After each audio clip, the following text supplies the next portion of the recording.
Mulaney here, going to rush you through the last part of these notes and get you ready for the final. A couple classes ended with Proto-Evangelium. It means first gospel in English.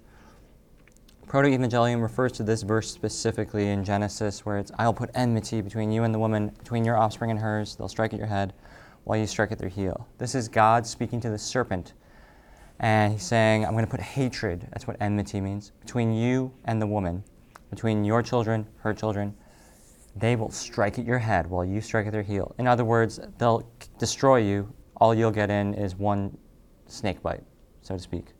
Since the earliest days of the church has seen this as being the first promise of salvation. Like, this is the first time that God promises that death will be destroyed, the devil, Satan, and his power. Because he's promising that, the serpent who led to all this is going to pay, basically. And this is most wonderfully fulfilled by Mary, and she's seen as like the new Eve, and the fulfillment of this verse. How does she fulfill it? It's her offspring, aka Jesus, who destroys death. So Mary is the offspring, like the new woman, the new Eve, whose offspring destroys the serpent, or death and Satan and the power of evil. And this is why, by the way, in a lot of statues and paintings and other depictions of Mary, look under her feet. You might see a serpent. That's a reference to this verse, the Proto-Evangelium. A very cool moment in Scripture. Next up, Cain and Abel. So, Cain and Abel, classic brotherly story, brotherly love. We don't know why Cain's sacrifice wasn't accepted by God. We do know that his reaction was messed up. Instead of being like, "Oh Lord, what can I get you?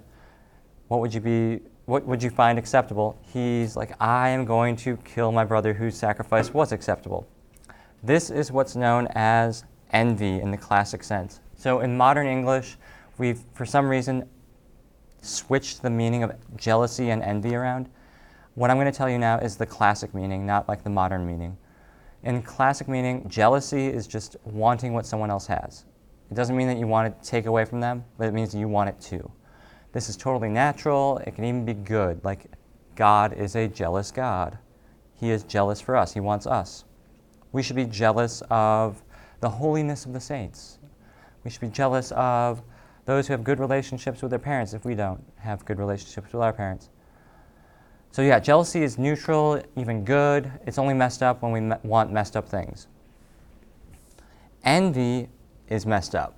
Envy is sorrow in response to another's good. This is a vocab term on page 5. It's also why Cain killed Abel. He was envious. So envy, I don't necessarily want the good thing that you have. I'm just sad that you have it. And acting out of that sorrow is where it becomes sinful.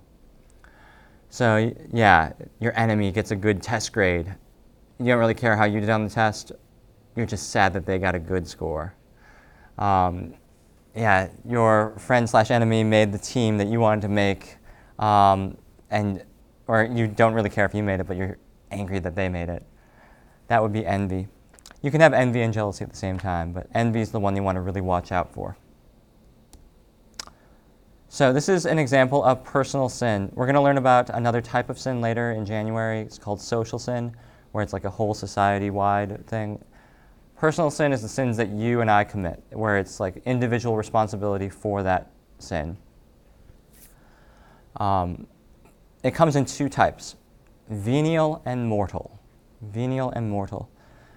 And venial, it just means that it doesn't destroy your relationship with God. It's bad as a sin, but it doesn't kill your relationship with Him.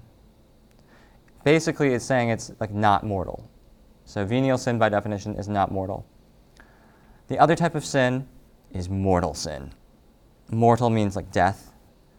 So this one kills the relationship that we have with God in the heart. And not every sin is mortal. In fact, in order for a sin to be mortal, 3 things have to be true all at the same time. There are 3 requirements for a mortal sin. One, it has to be grave matter. Like, it's serious stuff. It's not just some light matter. It's grave or heavy, serious. So yeah, life and death, certainly. But yeah, like serious forms of abuse or lying or whatever it is, if it's a serious thing. Full knowledge of one's actions. You knew what you were doing. Like, you weren't acting out of ignorance, and you knew that it was bad. And free consent. Free consent means no one was forcing your hand. No one or no thing was forcing your hand. So no one was holding a gun to your head. You weren't in desperate circumstances trying to save your life or the life of a loved one. You totally could have done otherwise, but you just didn't do the thing that you should have done. You did the thing you shouldn't have done. So I'm going to give you a couple examples. Traditionally, drunkenness is considered grave matter. So drunkenness, even people who are of age to drink, getting drunk, aka losing your ability to reason. You lose the ability to use your reason.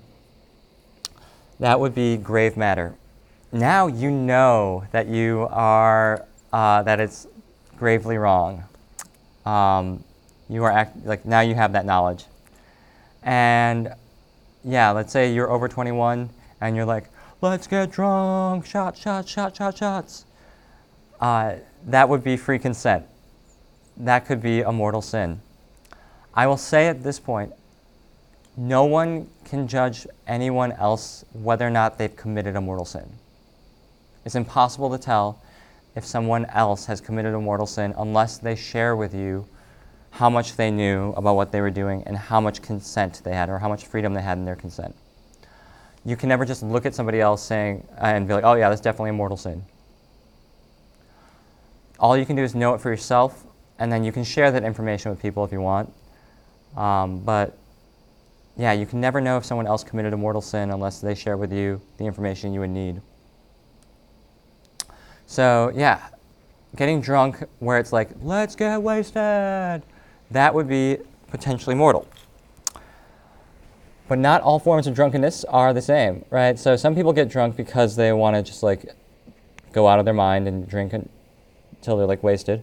Other people get drunk not because they meant to, but because they weren't aware of what they were drinking, for instance. They lacked knowledge of their actions. They weren't confident about how much alcohol they were consuming. They were ignorant about the alcohol content of their drinks. Or they lost track of how many they had. They didn't set out with, they weren't consenting to the drunkenness, they were consenting to that next drink, not thinking about how it would affect them maybe. And so yeah, maybe they lack free consent, or maybe they lack full knowledge of what they're doing. In both cases, in either case, it would just be a venial sin. If you miss even just one of these requirements, it is not a mortal sin. Another example real quick would be, for Catholics, missing Mass on Sunday as an adult, I'll say. So I'll speak for myself. Sunday Mass obligation is grave matter. It's like a standing date with God. If I had a standing date with my wife, like every Friday night we meet at such and such a place and we always have dinner together. If I just one week am like, screw it, I'm not going to go, that would be messed up, right? Because, yeah, I would be standing her up. And let's say I fully knew what I was doing. Like, I knew what time it was. I knew what day it was. I knew about the standing date. And it wasn't like an emergency came up. It wasn't like I didn't have a car or I couldn't otherwise get to the place. I had free consent to go. I just didn't. That would be a mortal sin. You might be thinking, wait, you're destroying your relationship with your wife just by doing that one thing? I wouldn't say like destroy, like it, I am like blocking it. We're not on the same page anymore. If we want to have a healthy relationship, we would need to have a talk about what I did and why I did it and what's going on, what was happening there. if I refuse to have that conversation, if I refuse to confess to her, that would be potentially, like over time, it would potentially end the relationship, right? Imagine like every time she tries to bring it up, I'm like, no, I don't want to talk about it. I don't want to talk about it. No, I'm not going to talk about it. It would be really messed up. So, yeah, that's mortal sin. And I'm using this example with my wife and I because the talking about it, that's confession. Mortal sins require a person to go to confession. I was talking about Sunday Mass, sorry. Same thing with Sunday Mass. If you know what you're doing, you know what day and time it is, and you could get there, and there's no emergency or whatever, you're not sick, then yeah, that requires you to go to confession if you are Catholic and an adult. So, that